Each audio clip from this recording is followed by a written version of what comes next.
جی السلام علیکم فرینڈز، کیسے ہیں آپ؟ ٹھیک ہیں؟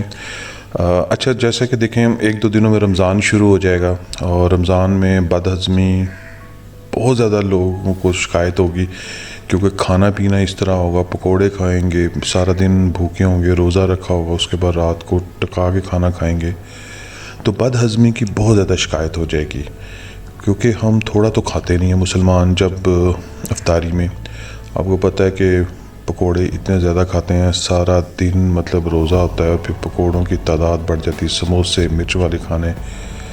تو ایسے کیسز میں آپ اپنے پاس ہومیوپیتھک کی ڈاکٹر ریکوچ کی ایک میڈیسن ہے R5، وہ گھر میں ضرور رکھیں. رات کو مطلب افطاری کرنے کے بعد اس کی خوراک لازمی لے لیں. جتنی بھی معدے میں گیس، ٹربل، بد ہضمی، درد ہونا، پیٹ کا درد ہونا، قبض ہونا، لوز موشن لگنا، ان سارے کیسز میں وہ بڑا بہترین کام کرتی ہے. دنیا میں یہ، اگر میں یہ کہوں کہ ایک بہترین میڈیسن ہے، اس کو کنٹینیوسلی اگر آپ استعمال کریں کچھ عرصے کے لیے، معدے سے ریلیٹڈ، آنتوں سے ریلیٹڈ، آپ کے پیٹ سے ریلیٹڈ، یا آپ کے کانسٹیپیشن، ڈائریا، ان سارے مسئلوں میں یہ ایک ہی میڈیسن کام کرتی ہے.